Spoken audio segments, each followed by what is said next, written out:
Pimpri चिंचवडमधील Hinjawadi phase 1 येथे एका tempo ट्रॅव्हलरला आग लागून मोठी दुर्घटना घडली। या आगीत 4 कर्मचाऱ्यांचा होरपळून मृत्यू झाला तर 6 जण गंभीर जखमी झाले। ही गाडी योमा ग्राफिक्स या कंपनीच्या कर्मचाऱ्यांना घेऊन जात होती। शनिवारी सकाळी सुमारे 8 वाजताच्या सुमारास चालकाच्या पायाजवळ अचानक आग लागली। आग लागल्यानंतर चालक आणि समोरील 2 कर्मचाऱ्यांनी तत्काळ गाडी बाहेर उडी मारून आपला जीव वाचवला। मात्र टेम्पो ट्रॅव्हलरच्या मागचा दरवाजा उघडण्यास अपयश आल्यामुळे मागील गाडीवर बसलेले 4 कर्मचारी गाडीत अडकले आणि त्यातच होरपळून त्यांचा मृत्यू झाला। ही धक्कादायक घटना समोर आल्यानंतर IT कर्मचाऱ्यांच्या सुरक्षेचा मुद्दा ऐरणीवर आलाय।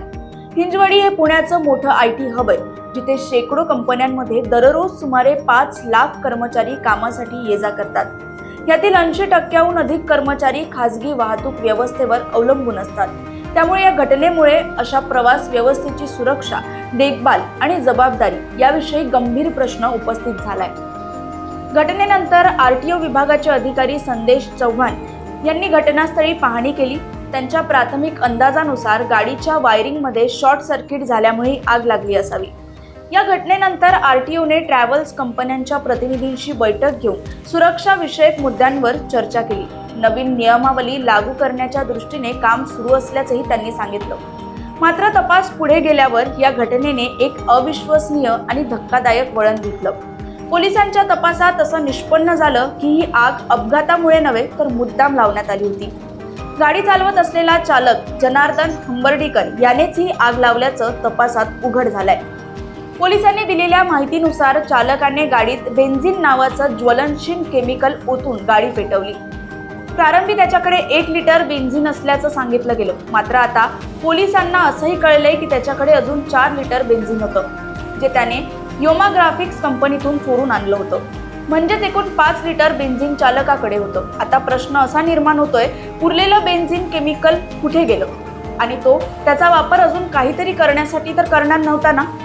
याचा तपास पोलिसांकडून सुरू आहे। पोलिसांनी चालकाविरोधात खून आणि खुनाचा प्रयत्न अशा गंभीर आरोपाखाली गुन्हा दाखल केलाय। या घटनेनंतर आणखी एक मोठा प्रश्न उपस्थित होतो, इतकं घातक केमिकल चालकाच्या हातात आलं तरी कसं? बेन्झिन केमिकल सामान्य बाजारात सहज उपलब्ध होत नाही। ही गोष्ट कंपनीला माहिती असून जर केमिकलवर नियंत्रण ठेवण्यात निष्काळजीपणा झाला असेल तर त्याची थेट जबाबदारी कंपनीवर येते।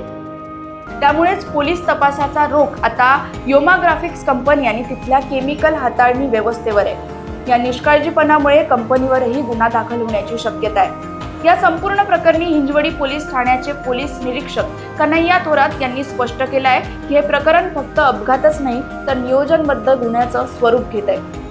ही घटना केवळ एका ट्रॅव्हल्सला लागलेली आग नाही तर अनेक पातळ्यांवरील अपयश, निष्काळजीपणा आणि सुरक्षिततेकडे दुर्लक्ष याचं दुःखद उदाहरण आहे। आता पाहावं लागेल की यानंतर IT हबमध्ये कार्यरत असलेल्या लाखो कर्मचाऱ्यांच्या सुरक्षेसाठी सरकार, पोलीस प्रशासन आणि कंपन्या मिळून काय ठोस पावले उचलतात। बेन्झिनचं पाहिजे। बेन्झिन केमिकल नेमकं काय आहे, किती घातक आहे आणि ते कशासाठी वापरतात? माहितीनुसार असं आहे की बेन्झिन सोल्युशन हे ज्वालाग्रही आहे आणि ह्या प्रिंटिंग कंपन्यांमध्ये ते मशीन साफसफाई करता वापर होतो। याचा किती घातक आहे? आगीच्या संपर्कात आल्यानंतर याचा भडका उडतो आणि आग पसरते। हे बाहेर खासगी बाजारात जे आहे सामान्य व्यक्तींना उपलब्ध होतं का केवळ कंपन्यांमध्ये? याचा वापर कंपन्यांमध्ये होतो। बाहेर सामान्य लोकांना याचा म्हणजे सामान्य लोकांना हे उपलब्ध होते की नाही आहे या संदर्भात अजून चौकशी चालू आहे। हे ज्या पद्धतीनं बाहेर भेटत नाही, मग कंपनीचा यामध्ये हलगर्जीपणा दिसतोय का? त्याच्यावर त्यामध्ये एक लढा केला हे पुढचं चौकशीमध्ये जे काय निष्पन्न होईल त्यानुसार आम्ही पुढची कारवाई करणार आहोत। सर, केवळ 1 लिटरच त्यातून मिसिंग आहे की 5 लिटर बेन्झिन केमिकल जे आहे कंपनीतून मिसिंग आहे, याबद्दलची काही माहिती आहे?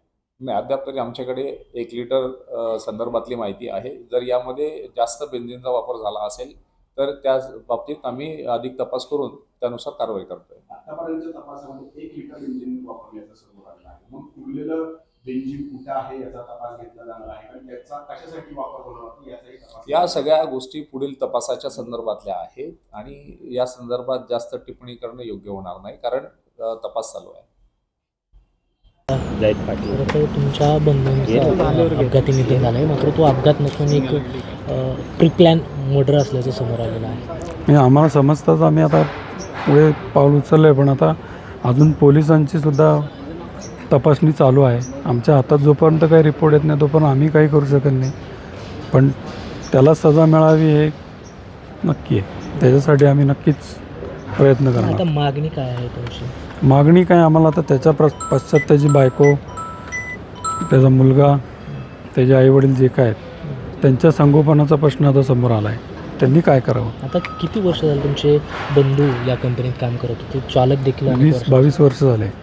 कधी असं घडेल असं वाटलं नव्हतं, एवढं सगळं होईल असं काही वाटलं नव्हतं.